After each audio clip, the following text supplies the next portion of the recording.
Saya Mariana Mujala Radoni dari Program Studi Pendidikan Matematika. Hari ini saya akan mempresentasikan hasil proposal kerja usaha saya. Proposal berjudul Kue Dadar Guling dari Singkong. Yang pertama pendahuluan, yang pertama latar belakang. Kejenuhan para penikmat kuliner atas makanan baik dari golongan menengah sampai golongan atas mulai timbul. Era modern ini sangat untuk inovasi-inovasi dalam berbagai bidang, termasuk makanan. Makanan adalah kebutuhan pokok yang mendasar, maka dari itu saya rasa kalau makanan tradisional tidak dikembangkan dengan baik, maka makanan itu hanya sekedar menjadi makanan, dan kemungkinan besar suatu saat nanti makanan itu digeser oleh makanan dari luar negeri. Proposal saya ini saya buat judulnya dengan dadar guling. Dadar guling itu biasanya dibuat dengan bahan dasar tepung. Kali ini teman-teman saya membuat dadar guling itu dengan bahan dasar dari singkong. Jadi modal yang saya keluarkan dalam mengolah bahan ini adalah 5.500. Kemudian berikut kita masuk visi dan misi. Yang pertama, visi tujuan dari usaha ini adalah untuk mempraktikkan ilmu kewirausahaan, mengasah aktivitas dan sebagai referensi menu usaha saya. Di samping ini mempopulerkan makanan tradisional dengan memberikan inovasi yang sesuai dengan perkembangan zaman dan memberikan varian makanan bagi seluruh kalangan. Visinya, misi itu visi. Sedangkan misi usaha ini dengan membuat proposal makanan mempresentasikan dengan dosen mengampu mata kuliah kewirausahaan agar dapat memperoleh nilai, saran dan kritikan, membuat tester sebagai bahan percobaan di kalangan pelajar. Terus keunggulan dan fungsi produksi. Yang satu, dapat menggantikan makanan pokok. Makanan pokok kita sehari-hari itu nasi. Tapi kalau kita makan ini bisa kenyang loh teman-teman.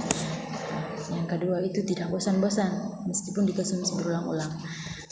Kemudian alat dan bahan. Yang pertama alat yang harus kita siapkan itu paru singkong, ukur, kewali, kompor atau tungku biasa, panci, dulang, sampai pisau. Itu alat yang perlu kita siapkan. Kemudian bahan yang kita siapkan yaitu singkong, gula pasir, pewarna dan kelapa. Langkah-langkah pembuatan dadar gulung diantaranya yang pertama kita siapkan kelapa, siapkan singkong, siapkan baskom berisi air, pisau. Kemudian kita kupas singkong tadi, kita kupas singkong secukup mungkin dan kita masukkan dalam baskom yang berisi air. Kemudian kita cuci sampai bersih. Kemudian kita parut singkong itu salus mungkin. Setelah kita parut, kita diamkan. Kita parut lagi kelapa. Kita parut kelapa pakai kukur ya, supaya bongkarnya itu sangat kecil, supaya kita bisa buat untinya itu kita kelihatannya manis. Jadi setelah selesai kita buat unti, kita jarang kewali di kompor, yang kita tuangkan air secukupnya, lalu kita masukkan gula, kita aduk sampai merata, sampai kental. Sampai setelah ia mengental, kita masukkan kelapa tersebut, kita bolak-balik dia sampai warna coklat ya teman-teman, warna coklat. Terus kalau sampai coklat semuanya merata, maka itu sudah matang. Kita ambil dari kompor, kita campur adonan tadi dengan gula dan pewarna yang kita suka. Saya biasanya pakai warna hijau teman-teman. Setelah kita campur habis, kita jarang panci ya. Panci yang berisi dengan air, jangan lupa juga saringan. Setelah kita jarang, airnya sudah panas, kita ambil dulang. Setelah ambil dulang, kita tempelkan adonan ubi tadi pada dulang. Kemudian kita simpan dalam panci, posisinya balik putar ya. Jangan begini tapi ke bawah, supaya uap airnya itu ke atas, supaya dia cepat matang. Kira-kira kita tunggu sampai 3 menit begitu kita langsung angkat. Kemudian kita diamkan. Setelah agak dingin, kita taburkan unti tadi di atas permukaannya, lalu kita iris menjadi beberapa bagian. Saya iris itu menjadi 8 bagian teman-teman. Terus itu kita gulung dan kita kemas dia. Itu langkah-langkah pembuatannya teman-teman. Kemudian fasilitas dan peralatan produk.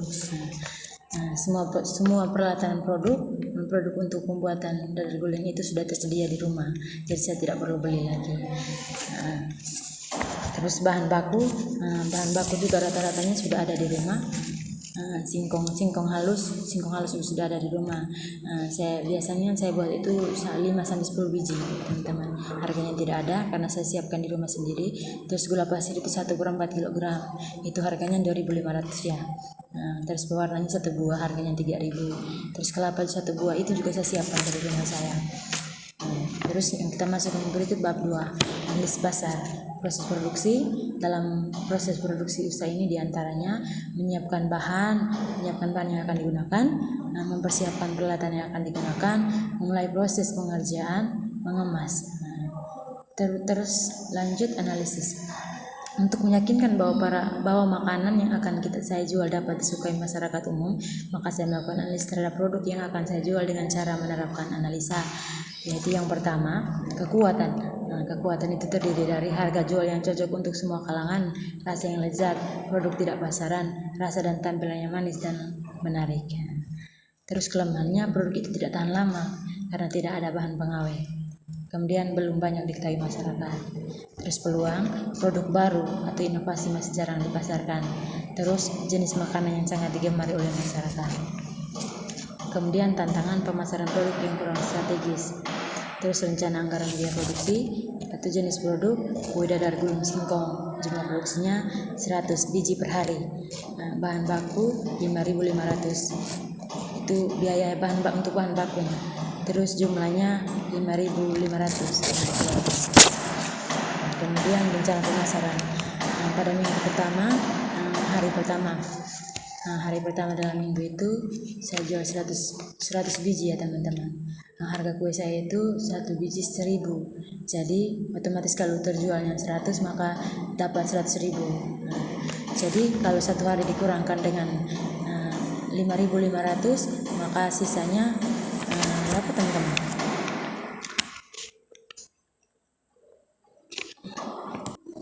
Jadi kalau kita kurangkan dengan harga modal maka menjadi 90.450. Itu dalam 1 hari. Kalau 7 hari maka dikalikan saja teman-teman. 100 kali 7 berapa? 100 kali 7 700. Terus dikurangkan dengan modal 5.500 kali 7 berapa? Silakan dikalkulasi saja. Hari kedua juga sama teman-teman. Saya jual 100 biji per hari. Jadi kali 7 sama dengan pertama. Sasaran pemasaran. Untuk strategis pemasaran dadar gulung itu menggunakan strategis pemasaran 4P, yaitu produk. Yang pertama produk yang ditawarkan berbeda dari yang lain. Di samping itu makanan ini juga lezat, modern, kualitas dan nomor 1. Terus harga 1 kue itu 1.000, jadi relatif terjangkau oleh semua kalangan sesuai dengan jenis isi dan topping yang tersedia. Terus tempat lokasi pertama untuk menjual kue ini itu di depan rumah saya. Terus promosi, dengan promosi dari mulut ke mulut atau dari rekan ke rekan, saya yakin produk ini akan cepat mendapat tanggapan positif, apalagi ditambah menggunakan media sosial. Dengan pelayanan yang ramah dan sabar, saya mendapatkan pelanggan yang setia. Saya percaya itu. Terus segmentasi, yang menjadi segmentasi produk kue saya ialah semua kalangan, mulai dari kalangan menengah sampai atas, karena kue ini banyak ditemukan di berbagai acara seperti arisan, rapat, atau cemilan dan lain-lain. Terus positioning, saya yakinkan kepada seluruh penikmat kuliner tradisional dan modern bahwa produk yang saya buat adalah produk gabungan dari produk keduanya. Produk ini patut menjadi cemilan masyarakat, cemilan yang sehat dan bermutu tinggi, dapat melestarikan makanan tradisional sambil mengembangkannya. Kemudian jadwal pelaksanaan, itu mengaduk bahan adonan seperti yang saya sebutkan tadi, lalu dikocok sehingga merata selama 15 menit. Terus mengukus adonan selama 3 menit dengan panci. Terus menggulung adonan dan mengemas adonan.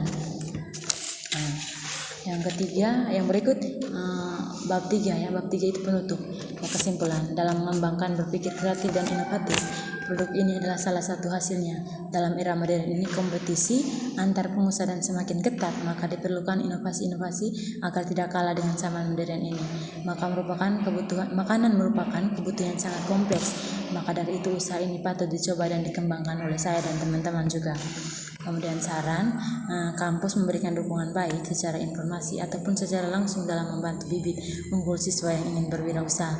Kemudian kampus juga dapat memperhatikan siswa-siswi tanpa adanya perbedaan. yang memberikan informasi yang dibutuhkan oleh mahasiswa. Terus yang kampus juga memberikan pelatihan tentang wirausaha. Demikian presentasi saya. Jika ada kurang dan salah dalam mempresentasikan proposal ini, saya minta maaf.